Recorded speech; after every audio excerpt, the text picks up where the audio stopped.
बचपन से ही शिव को लेकर उनमें बहुत अधिक उत्साह और जोश था।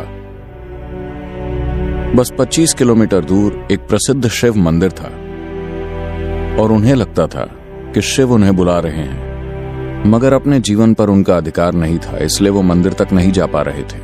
उन्होंने कई बार अपने जमींदार से प्रार्थना की, सिर्फ एक दिन के लिए मुझे जाने दीजिए, मैं मंदिर जाकर वापस लौट आऊंगा। जमींदार हमेशा कहता, आज निराई करनी है, कल खाद डालना है, परसों कोई और काम है, तुम्हें जमीन जोतना है। नहीं, तुम एक भी दिन बर्बाद नहीं कर सकते। तुम्हें क्या लगता है तुम वैसे ही किसी काम के नहीं हो, तुम एक पूरा दिन बर्बाद करना चाहते हो? उसने कई बार अपनी बात समझाने की कोशिश की। उसके अंदर यह भाव गहरा होता गया। वो हर हाल में शिव के दर्शन करना चाहता था। इस बार वो जमींदार के सामने एक अलग तरह के गौरव के साथ जाकर खड़ा हो गया, जिस तरह का गौरव एक बंधुआ मजदूर जानता ही नहीं, न ही उसके पास होने की उम्मीद की जाती है। जमींदार फिर शुरू हो गया, मूर्ख कहीं के, पिछली बार तुम्हारी माँ बीमार थी, उससे पहले बहन की शादी थी, उससे पहले तुम्हारी दादी 3 बार मरी, अब तुम मंदिर जाना चाहते हो? ये नहीं हो सकता। उसने कहा, मैं आज ही सारा काम कर दूंगा, कल सिर्फ एक दिन के लिए जाने दीजिए, मैं जाकर वापस आ जाऊंगा। फिर किसी एक पल में जमींदार ने इस व्यक्ति के अंदर इस नए गौरव, उसके अंदर स्पंदित हो रही नई ऊर्जा के सामने झुककर कहा, ठीक है, जाओ, शाम से पहले वापस आ जाना। फिर उसे एहसास हुआ कि उसने क्या कर दिया है। वो बोला, जाने से पहले तुम्हें पूरे 40 एकड़ जमीन को जोतना होगा। अभी शाम है, सुबह से पहले तुम जुताई पूरी करके फिर मंदिर जा सकते हो। वो इतना मूर्ख नहीं था कि इसकी कोशिश भी करता। वो चुपचाप सोने चला गया। उसका पूरा शरीर स्पंदित हो रहा था। वो जानता था कि उसे मंदिर जाना ही है, नतीजा चाहे जो भी हो।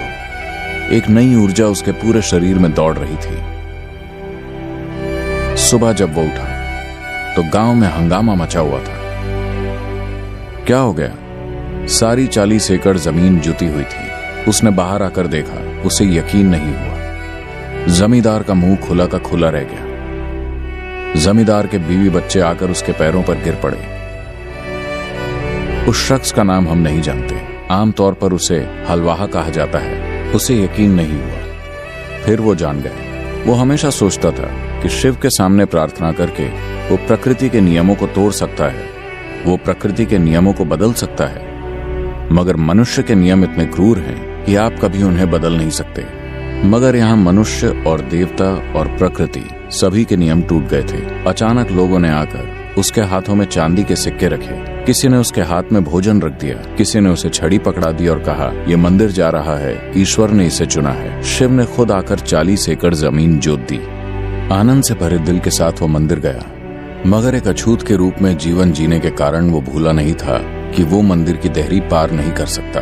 वो वहीं खड़ा रहा। निश्चित रूप से लोग उसे मंदिर में नहीं घुसने देते। वो जानता था कि लोग नियमों को नहीं तोड़ेंगे, और वैसे भी वो सिर्फ एक बार शिव के दर्शन करना चाहता था। बड़ा सा नंदी जो रास्ते में बैठा था, वो नंदी एक ओर खिसक गया। बाद में लोग उसे नंदनार बुलाने लगे और वो एक प्रसिद्ध संत बन गया।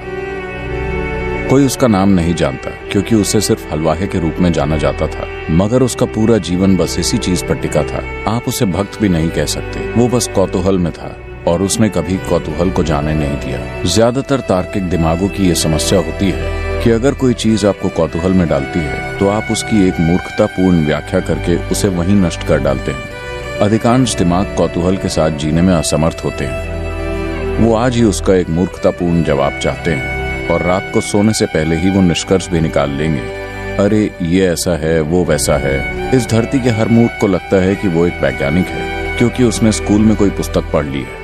ये बेकार पुस्तक किसी काम की नहीं है। विज्ञान की दृष्टि से सोचने वाला कोई भी व्यक्ति अब इन मूर्खतापूर्ण चीजों को स्वीकार नहीं करेगा। यहाँ इतना कुछ है, हर कहीं बहुत सारी ऐसी चीजें हैं जिनका जवाब नहीं है। आपके पास इन सवालों का जवाब देने के लिए बुद्धि या उपाय नहीं है। इसे स्वीकार करें। वही एक ईमानदार इंसान होता है जो जानता है कि उसे उत्तर नहीं पता। वो एक ईमानदार इंसान है जो एक मूर्खतापूर्ण तार्किक जवाब खोज लेता है। वो एक मूर्ख इंसान है, मगर उसे लगता है कि वो बहुत होशियार है। बस इसी चीज की जरूरत है। आपको बस इस कौतूहल के साथ जीना है। अगर आपके दिल में भक्ति है तो बहुत बढ़िया है, अगर दिल में भक्ति नहीं है आपका दिमाग आपको परेशान करता है तो बस कौतूहल बनाए रखिए, बस इसी की जरूरत है।